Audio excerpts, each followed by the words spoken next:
آزادم آزادم در نام خداوندی ساخت. من آزادم من آزادم آزادم از لعنت ترس و اسارت. And I'm not sure, maybe because I don't understand what you were saying. نمیفهمم که چی میگفتید. And maybe it's something to do with the world situation. شاید مربوط به شرایط کنونی جهان بوده. At the moment, with what happened in Europe and what's happening in Europe at the moment. شاید با این اتفاقاتی که امروزه در اروپا داره اتفاق میفته. I guess everybody's mind is on these things at the moment. فکر میکنم همه این روزها فکرشون متوجه این وقایع باشه. And just last Friday, I was in a small group study, and a man came there, and he took over the small group. He talked for about 85% of the time, and he was very angry. هفته پیش ما یک گروه کوچیک بایبل استادی داشتیم و یه آقای اومدش و تقریبا 85% وقت ما رو گرفت و خیلی عصبانی بود. In the end, I had to, I guess, confront him. آخر سر دیگه مجبور شدم باهاش رو در رو بشم. And because I didn't agree with everything he was saying. چون با همه این چیز حرفایی که میزد موافق نبودم. I mean, we all agree that the evil we see in the world is bad, right? همه ما موافقیم که روی این امر توافق داریم که شیطان در جهان بده و هستش. But some of the things he was saying, he had no biblical backing for. ولی اون چیزایی که اون میگفتش هیچ از نظر کتاب مقدس هیچ پشتوانه‌ای نداشت. So anyway, I said, there's no reason to be angry at me or us. You know, we're friends here. بهش گفتم که دلیل نداره از دست من یا ما عصبانی باشی چون اینجا همه دوستیم. And he ended up leaving. و آخر سر ول کرد رفت. You know, the Bible tells us and I'm not going to talk about this today, but I just thought I'd say a little bit. In Daniel chapter 12. امروز در مورد این مطلب نمیخوام صحبت کنم ولی فقط میخوام بهتون یک گوشزدی بکنم که کتاب مقدس در کتاب دانیال باب 12 میگه right there in the beginning of chapter 12. درست در همون ابتدای باب 12 میگه It says there in the second part of the verse, it says Daniel 12 verse 1.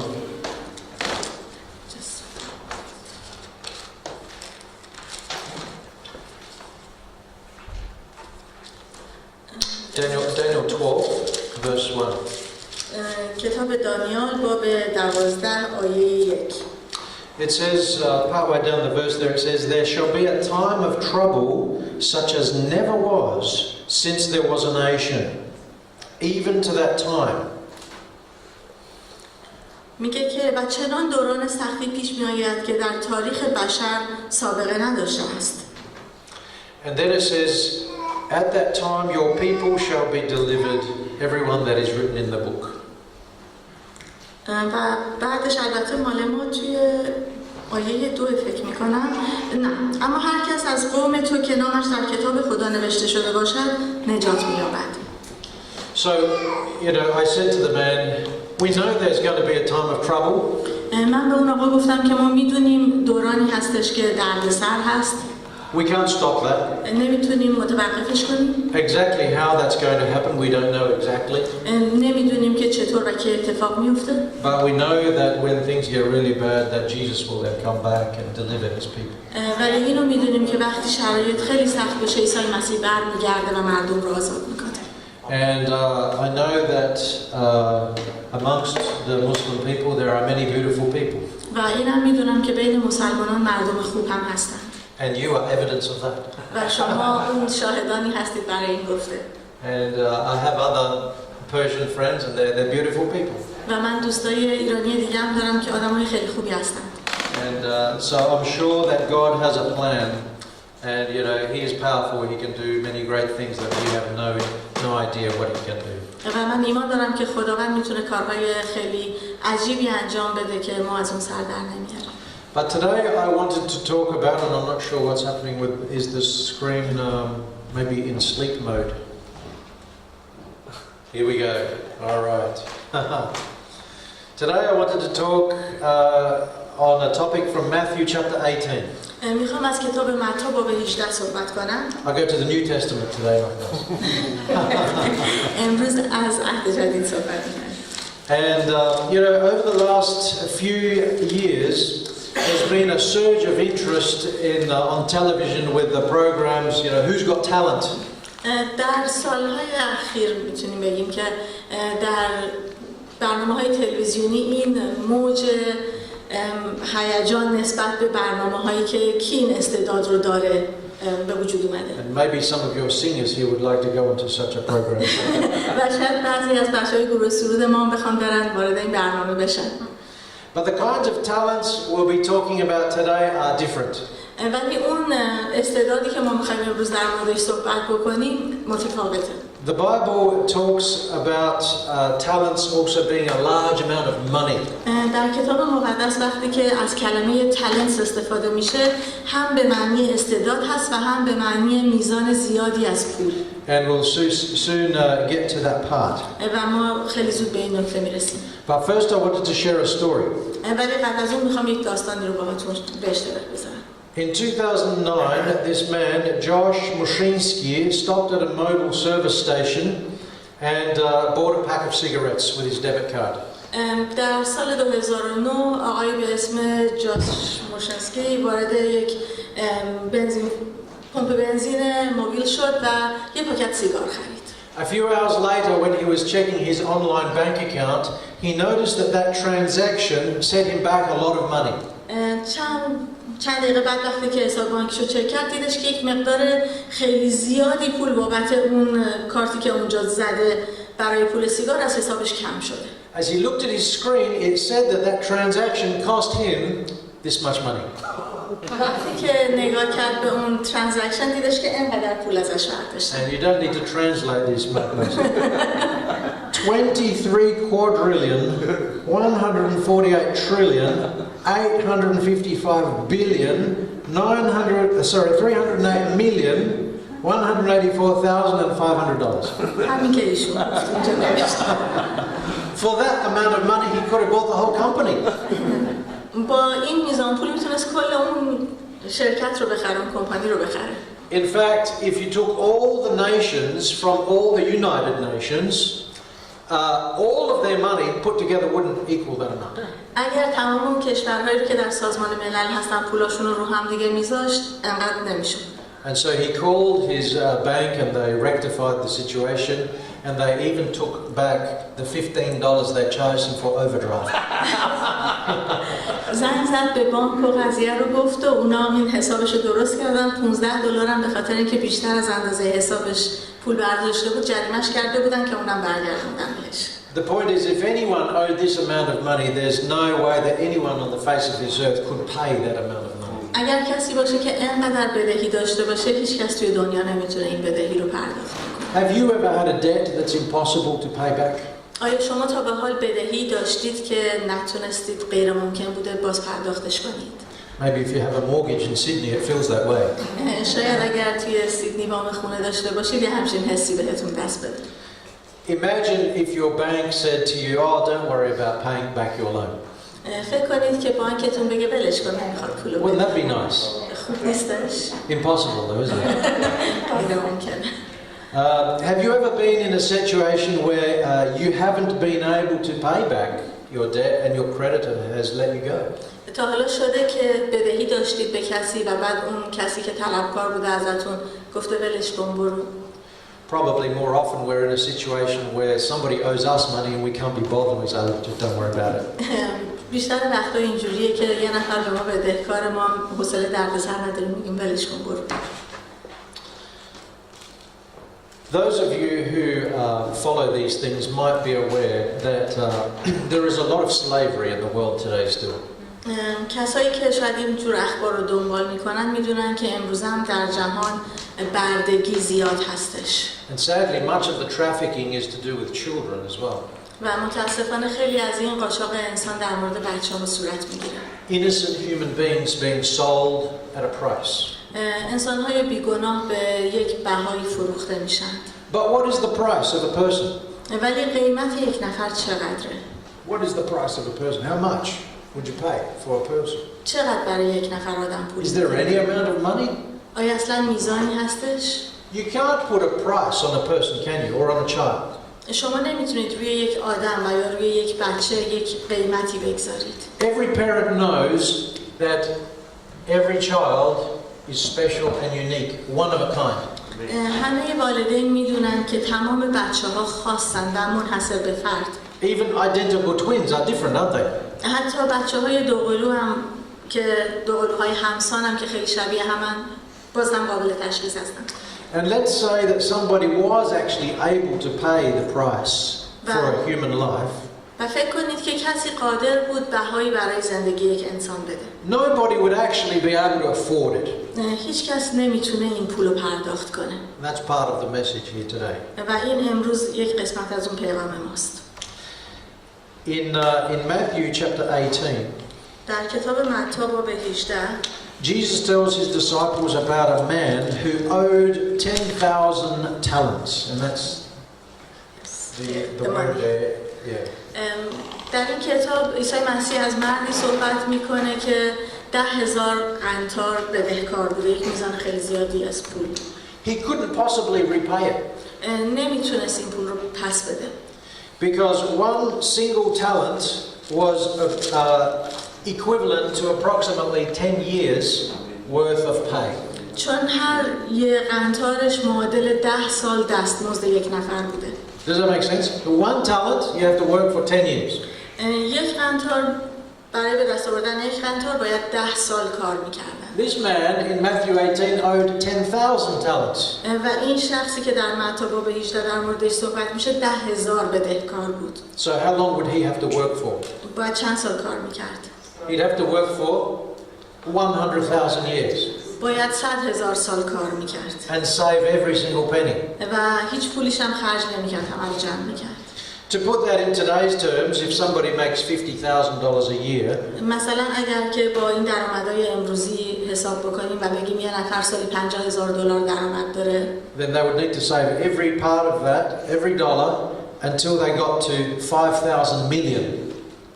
باید تمام پولو خرج نکنن، جمع بکنن تا برسن به 5,000 میلیون سال. 5 billion or 5,000 million, right? 5 بیلیون یا 5,000 میلیون. That's more than most people have. این خیلی بیشتر از اون پولی که اکثر مردم دارن. And that's one of the points of Jesus' parable here in Matthew chapter 18. و این اون مطلبیه که عیسی مسیح میخواد بهش اشاره بکنه. Let's have a read of this from Matthew 18, and we'll read from verse 21 onwards. از باب 18 آیه 21 تا 35 میخونم. Do you want me to read in English at all? Does anyone need to hear in English or not? No? Okay. So I'll just flick through these slides as you go. کسی که دیگران را نمیبخشد. در این وقت پتروس پیش عیسی آمده از او پرسید: خداوندا، اگر برادر من نسبت به من خطا بکند تا چند بار باید او را ببخشم؟ تا 7 بار؟ عیسی در جواب گفت: نمیگویم 7 بار، بلکه 70 مرتبه 7 بار، چون پادشاهی آسمان مانند پادشاهی است که تصمیم گرفت از خادمان خود حساب بخواهد. وقتی این کار را شروع کرد، شخصی را نزد او آوردند که میلیون‌ها تومان به او بدهکار بود، اما چون او نمیتوانست آن را بپردازد، اربابش دستور داد او را با زن و فرزندان و تمام هستی‌اش بفروشند تا بدهی خود را بپردازد. آن شخص پیش پای ارباب خود افتاده گفت: ای آقا، به من مهلت بده و من تمام آن را تا ریال آخر به تو خواهم پرداخت. دل ارباب به حال او سوخت، به طوری که از دریافت طلب خود صرف نظر کرد و به او اجازه داد برود. اما او وقتی از آنجا رفت، در راه با یکی از همکاران خود روبرو شد که در حدود 150 تومان به او بدهکار بود. او را گرفت و گلویش را فشرده گفت: بدهی خود را به من بپرداز. آن شخص به پای همکار خود افتاد و به او التماس کرده گفت: به من مهلت بده، پول تو را میپردازم. اما او قبول نکرد و آن مرد را به زندان انداخت تا بدهی خود را بپردازد. خادمان دیگری که این ماجرا را دیدند بسیار ناراحت شدند و به نزد ارباب خود رفته تمام جریان را به اطلاع او رسانیدند. او آن مرد را احضار کرده به او گفت: ای غلام شریر، به خاطر خواهشی که از من کردی من همه بدهی تو را به تو بخشیدم. آیا نمی باید همینطور که من دلم برای تو سوخت تو هم به همکار خود ترحم می کردی؟ ارباب آنقدر خشمگین شد که آن غلام را به زندان انداخت و دستور داد تنبیه شود و تا وقتی تمام بدهی خود را نپرداخته است آزاد نشود. اگر همه شما برادر خود را از دل نبخشید، پدر آسمانی من هم با شما همینطور رفتار خواهد کرد. So we have two men there. One owes as much as 100,000 years worth of pay. دو تا مرد رو اینجا داریم. یکیشون اون پولی که باید بده، میزان بدهکاریش به اندازه 100,000 سال کار کرده. And he's released. و آزادش میکنن که بره. And the other one owes only 4 months worth of pay. و اون نفر دیگه فقط باید به اندازه 4 ماه دستمزدش رو بده. And the guy that was released forces him.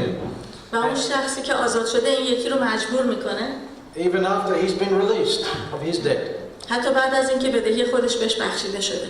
And so hence the concluding verse there that if your Father in heaven is able to forgive you, should not you also forgive something small for your brother or sister? و این آیه آخر میگه که اگر که پدر آسمانی شما میتونه شما رو ببخشه، آیا شما هم نباید برادران خود رو ببخشید؟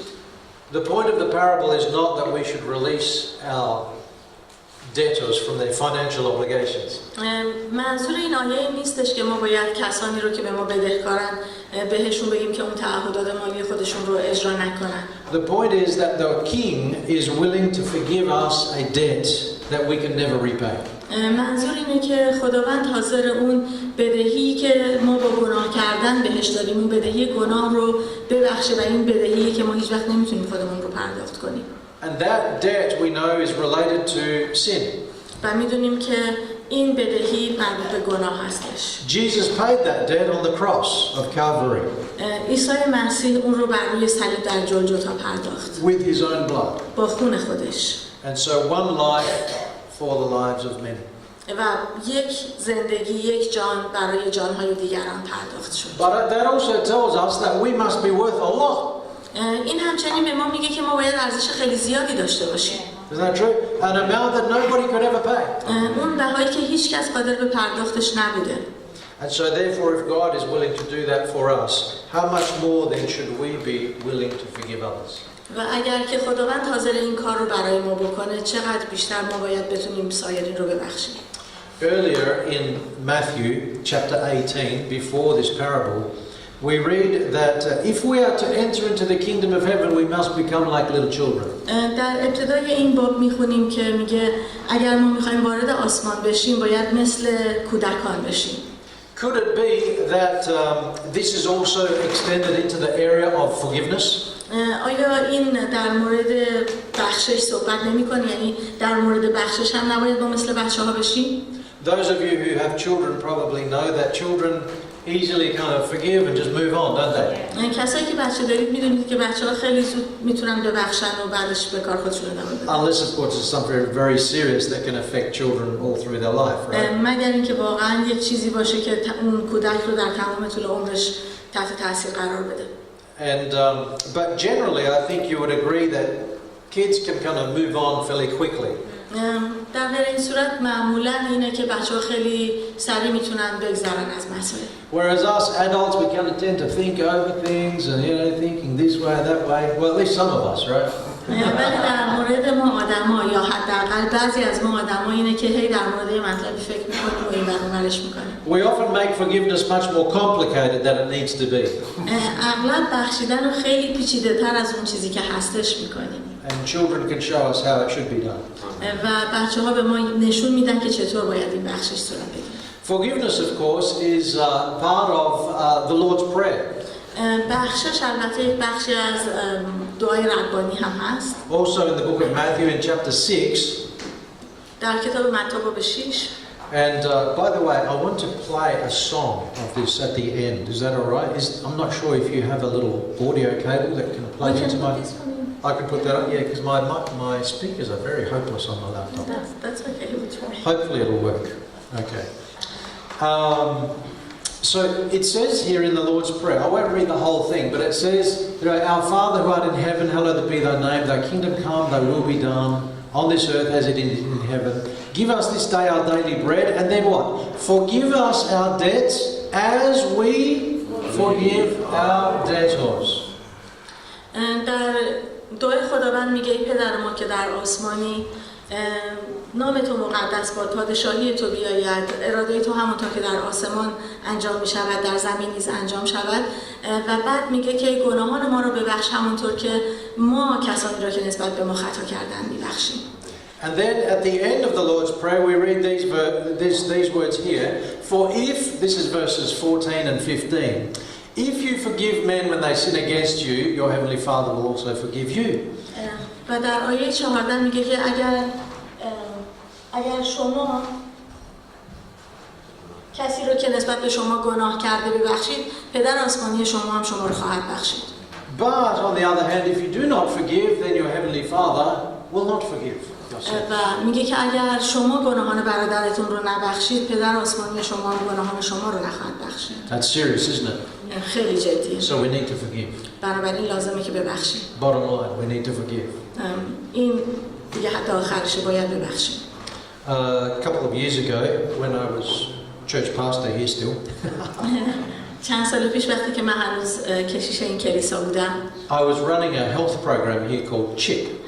یک برنامه بهداشتی سلامتی در این کلیسا داشتیم به اسم چیپ. It's short for the Complete Health Improvement Program. یک برنامه‌ای بودش که کسایی که شرکت می‌کردن بتونن از نظر سلامتی میزان سلامتیشون رو بالا ببرن.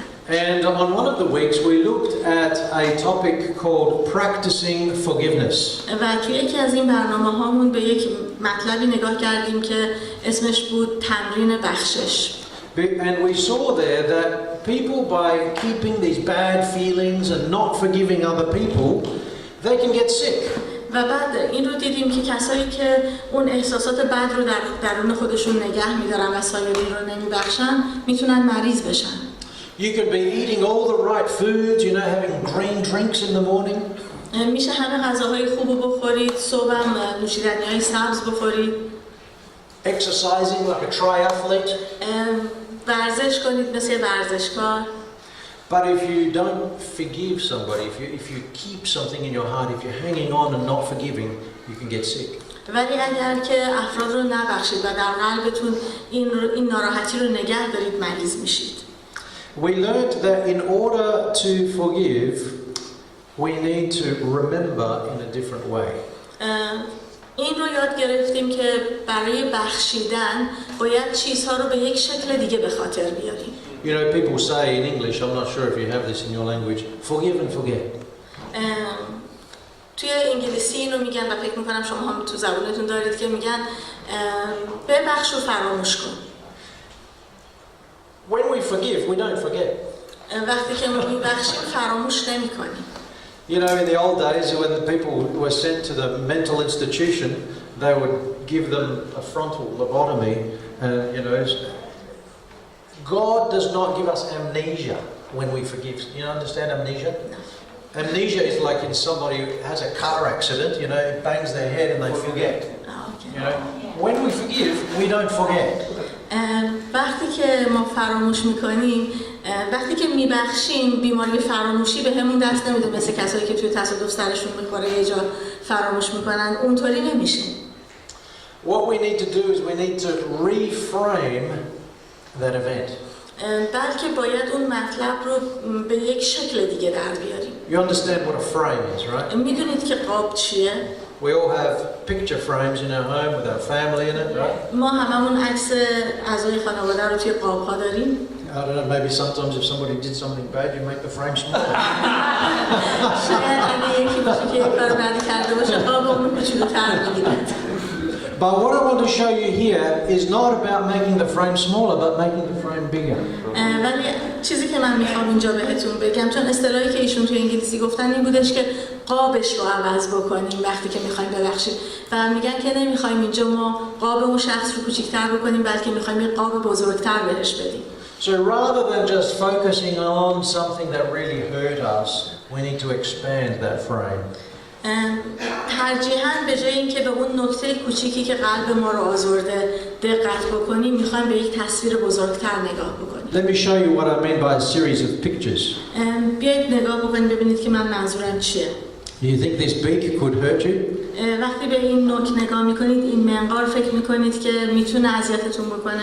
If this bird got angry at you, it could do some damage, right? اگر که این پرنده ازتون عصبانی بشه میتونه بهتون آسیب برسونه. And we could just focus on that beak and all that damage that is done to us. و ما میتونیم روی این نوک نگاه بکنیم و بعد ببینیم که این چه آسیبی میتونه به ما برسونه. In New Zealand, there's a parrot. If any of you've been to New Zealand, up in the alpine regions, they have a parrot. And the parrot likes to get into cars. در نیوزلند پرنده‌ای هستش توتی هستش که این دوست داره بره سر ماشینا. They go around the front window and they rip off all the rubber around the window. میرن رو ماشینا این لاستیک دور جلوی پنجره ماشین رو در میارن. And then they'll get into your car and they'll rip everything to pieces. و بعد میرن توی ماشین همه چی رو خراب میکنن پنجره. It's the only alpine parrot in the world. اون تنها توتیه که این کار رو میکنه. So we can focus on, you know, the hurtful part here, or we can increase the frame and look at how beautiful the parrot is. میتونیم فقط به اون نوک نگاه کنیم یا میتونیم به خود این توتی نگاه کنیم و ببینیم که چه توتی زیبایی هست. We can increase that still more and look at the tree where the parrot is in. میتونیم حتی این تصویر رو بزرگتر بکنیم و به اون درختی که توتی روش نشسته نگاه کنیم. And then we can increase that still again and see the beautiful mountains around where the tree is, where the parrot is sitting in, where that hurtful beak is. و یا میتونیم حتی بزرگترش بکنیم و اون کوهی رو ببینیم که اون درخت در اون حوالی قرار داره و اون پرنده با اون نوکش رو اون درخت نشسته. Does that make sense? So we can focus on something that's very hurtful. بنابراین میتونیم به یه چیزی دقت بکنیم که خیلی به ما میتونه آسیب برسونه. But usually in the picture where that very hurtful thing is, there are many beautiful things as well. ولی معمولا در اون تصویری که ما میبینیم و میتونه به ما آسیب بزنه اگه تصویر رو بزرگ کنیم چیزهای زیبایی توش میبینیم. Because usually the people that can hurt us are those who are closest to us. چون معمولا کسایی که به ما آسیب میرسونن کسایی هستن که نزدیکترین افراد به ما هستن. And so I'm sure there's many beautiful memories with those that are close to us. و مطمئنم که ما خاطره‌های خیلی زیبایی داریم با اون افرادی که به ما نزدیک هستن. I hope that helps you to understand reframing. امیدوارم که این مطلب بهتون کمک کرده باشه که وقتی من میگم قابش رو عوض بکنیم منظورمون چیه. Now there are many books written about forgiveness these days. کتاب‌های زیادی در مورد بخشش نوشته شده امروزه. I want to share something. There's a book that I've read here. It's the title here is Forgive to Live. کتاب‌های زیادی نوشته شده و من میخوام در مورد یک کتاب صحبت بکنم که اسمش هست ببخش تا زندگی کنی. So the first step in forgiveness is acknowledging that you have been seriously hurt.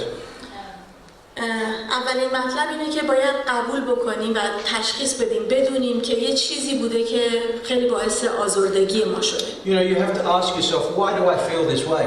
باید از خودمون بپرسیم چرا همچین حسی دارم. Secondly, you need to surrender your right to get even. و بعد باید تسلیم این حقتون بشید که اجازه دارید تلافی بکنید. You know, sometimes something happens to somebody and they say, oh, I'm going to get that person back. بعضی وقتا یه اتفاقی برامون میفته و میگیم که باشه حالا به وقتش خدمت اون آقا میرسیم. They'll go and scratch their car or something. I don't know what, you know. Many years ago, I remember when I was young, I was just 15, I was beaten up by a group of people, about 30 of them, right? And then the weekend after, some of my friends, they were older than me, they went back there, they went with baseball bats. I didn't know anything about it. But you know, you don't want to do stuff like that. وقتی که من خیلی جوان بودم 15 ساله بودم یه گروه ریختن سر منو زدن حدود 30 نفر بودن. من اصلا از این ماجرا خبر نداشتم ولی چند روز بعدش دوستای من که از من بزرگتر بودن با این چوبای بیسبال رفته بودن سراغ اونا. Don't seek to harm other people. نخواهید که به دیگران آسیب برسونید. The Bible says, God says, revenge is mine. کلام خداوند میگه که انتقام گرفتن از آن منه. Then the third point here is search for the real person beneath the evil mask. و مطلب سوم اینه که میگه اون شخصیت واقعی رو که زیر اون نقاب بدی پنهان شده ببینید. You know, because every person has their own problems, right? چون هر کسی مشکلات خودش رو داره. And you know, what is it that would make that person do something like that? و باید ببینیم که چه چیز باعث میشه که اون شخص چنین رفتاری بکنه. Maybe it's their upbringing. شاید نحوه تربیتشون بوده. Maybe their mind is unwell. شاید فکرشون بیماره. Maybe it was a mistake. شاید اشتباه کرده. We all can make mistakes. هممون اشتباه میکنیم. And so we need to search for the real person. You know, if I was in that situation, maybe I would do the same thing. بنابراین باید دنبال شخصیت واقعی اون شخص باشیم و فکر کنیم شاید اگه منم جای اون آدم بودم همین کارو میکردم. The fourth point here is desire that good things will happen to the person that hurt you. و مطلب چهارم اینه که برای اون شخصی که اون کارو کرده و به ما آسیب زده طلب خوبی و نیکویی بکنیم. You need to wish them well. باید براشون آرزوی خوبی بکنیم. And then lastly, you've forgiven, you can live your life to the full. و مطلب بعد این که ببخشیدشون و به زندگی خودتون ادامه بدید. That doesn't necessarily mean that that person will be your best friend. به این معنی نیستش که مثلا اون شخصی که یه بار بهتون آسیب رسونده حالا بشه بهترین دوستتون. Sometimes it's best that you never see that person again even. شاید حتی بعضی وقتا بهتره که دیگه هیچ وقت اون شخص رو نبینید. But it allows you to then live your life. ولی این بخشیدن باعث میشه که شما بتونید به زندگی خودتون ادامه بدید. Because sometimes the other person doesn't even know that you're hurt. چون بعضی وقتا اصلا اون شخص مقابل نمیدونه که به شما آسیب رسونده. And you go through your whole life with this pain and they don't even know. و شما تمام زندگیتون رو صرف این مطلب میکنید و اون شخص اصلا نمیدونه. That's why this book is called Forgive to Live. به همین دلیله که اسم این کتاب هست ببخش تا زندگی کنی. God wants you to live an abundant life. خداوند میخواد که شما یک زندگی به وفور و فراوانی داشته باشید. So if we look at this list here in the frame of Matthew chapter 18. اگر بخوایم به این لیست نگاه بکنیم در اون قاب کتاب متی باب 18. The first point there, acknowledge that you've been seriously hurt. اون مطلب اول که میگه ببینید که چه چیزی واقعا باعث آسیبتون شده. The king was owed a seriously big debt. Okay? اینه که ما به خداوندمون خیلی بدهکار بودیم، بدهی بزرگی داشتیم. He acknowledged that it was bad. He wanted to sell the person initially and the family, the wife, the children and get his money back. 10,000 talents. وقتی نگاه میکنیم به اون داستان متی میبینیم که اون شخص خیلی بدهکار بوده و اون پادشاه میتونست که او رو زن و فرزندانش و همه چیزش رو بفروشه تا بدهیش رو بگیره. But then what? He surrenders his right to get even. Even though it's right, he surrenders that right. ولی با وجود اینکه این حق رو داره ولی این حق رو ول میکنه. And the king's reaction turns to compassion. و اون عکس العملش تبدیل به ترحم میشه. The king saw the desperate situation that this person was in. پادشاه اون شرایط خیلی بدی رو که اون شخص درش بود میبینه. It wouldn't actually help to throw this man into jail. اگر اون شخص رو به زندان هم مینداخت اتفاقی نمیافتاد، فایده ای نداشت. And so he sets him free. بنابراین آزادش میکنه. And desires that good things happen to this man. و براش آرزوی خوبی میکنه. The king sets this man free. او رو آزاد میکنه. I think we can all see the connection here to Jesus, can't we? همه ما میتونیم اینجا این ارتباط رو که چطور به عیسی مسیح مربوط میشه این قضیه ببینیم. The plan of salvation, you know, we owe so much. Jesus wants to set us free. این برنامه رستگاری و نجات ما همه ما بدهی بزرگی به خداوند داریم و عیسی مسیح ما رو آزاد میکنه. He wants to give us an abundant life. او میخواد که ما به فراوانی و به وفور زندگی کنیم. So we can move past this situation. تا بتونیم از این شرایط بگذریم. And so the king moved on. بنابراین پادشاه میگذره. Until he heard about this wicked servant. And then he had to deal with him again. تا وقتی که میشنوه که این خدمتکار چطور نقشه شومی برای اون شخص دیگه میکشه و بعد دوباره باهاش روبرو میشه. And then he was able to move on again. و بعد دیگه نمیخواد این But it didn't have to be that way. ولی لازم نیستش که اینطوری باشه دیگه از اون قضیه باز بگذره. We need to reframe and live. ما باید چیزها رو یک قاب بزرگتر بگیریم، قابش رو عوض بکنیم.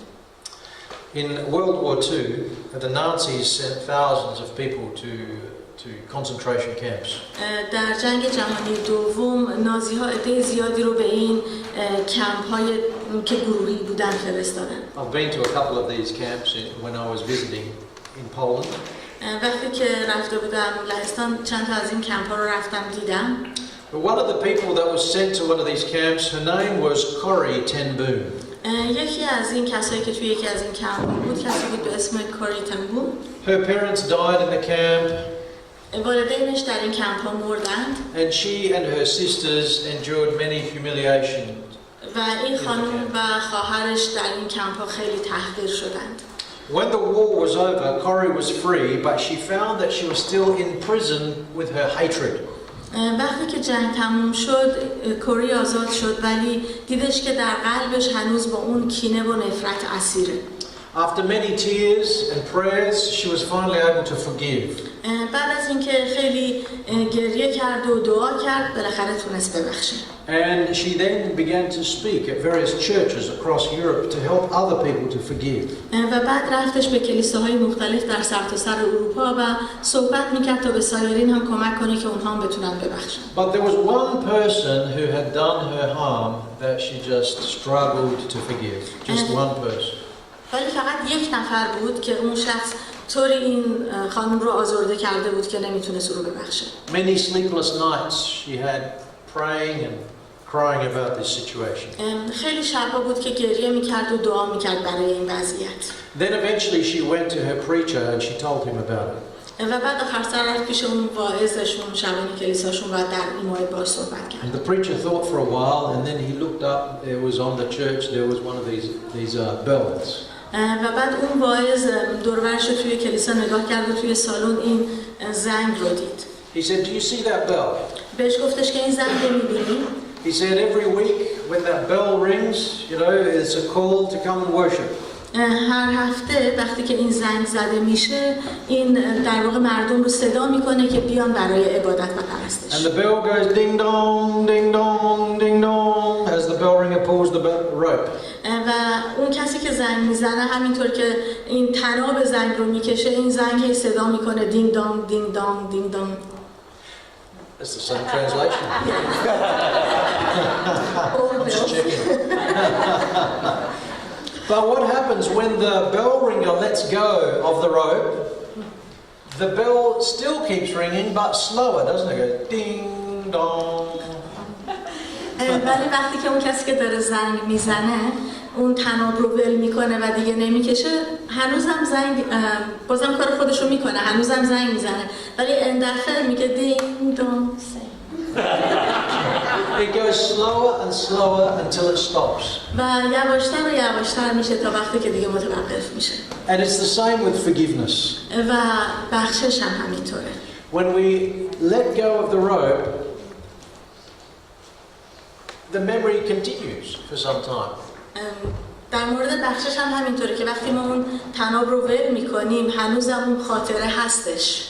Especially if we've been pulling that bell for a long time. به خصوص اگر که این طناب رو مدت خیلی زیادی کشیده باشیم. We shouldn't be surprised if those memories keep coming back every now and then. نباید تعجب بکنیم اگر که این خاطرات باز میان سراغمون. But it's just that bell slowly slowing down.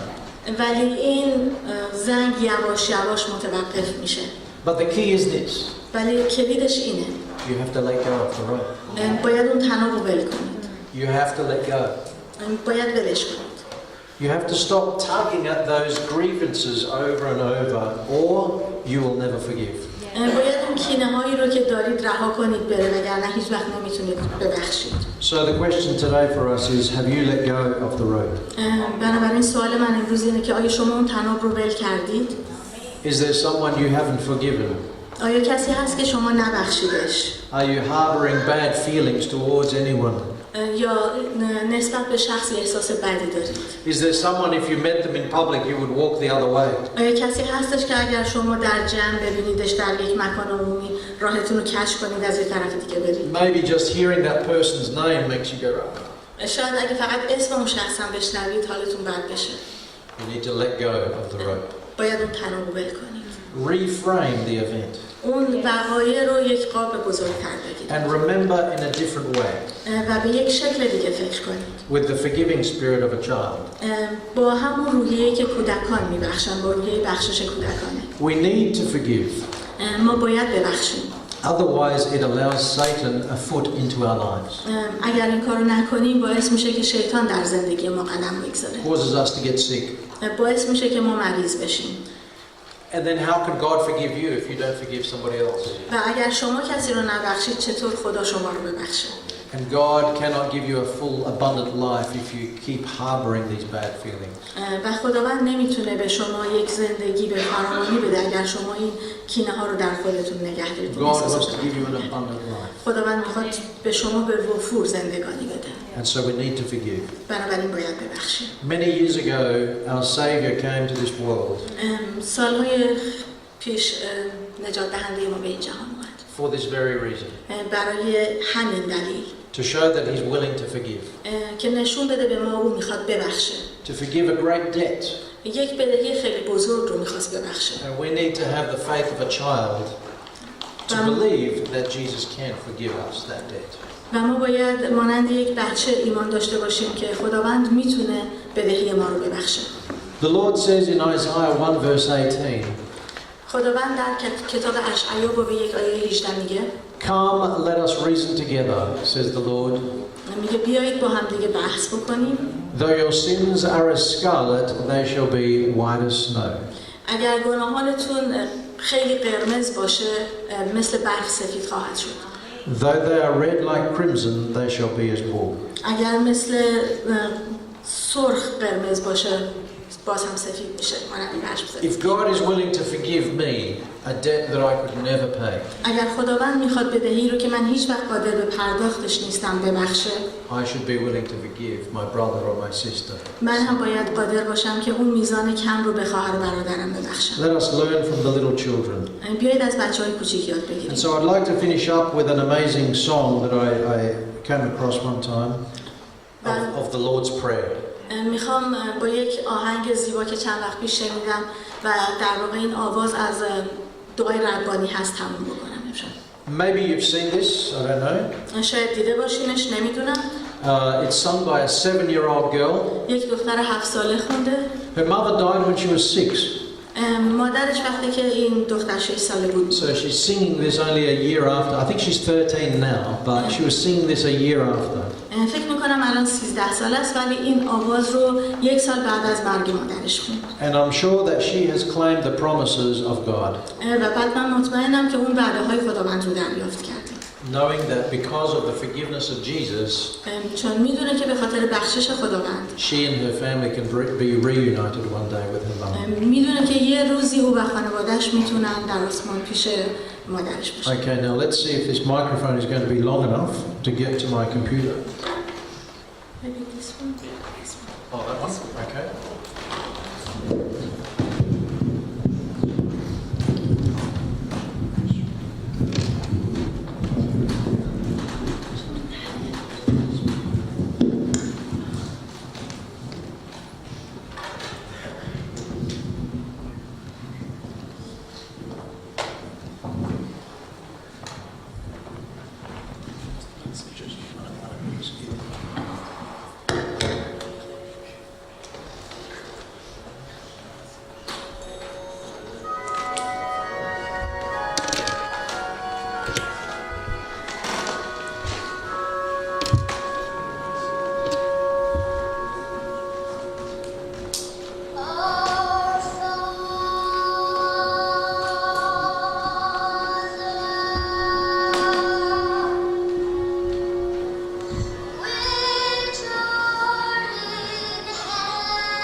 آزادم در نام خداوندی ساخت. من آزادم از لعنت، ترس و اسارت.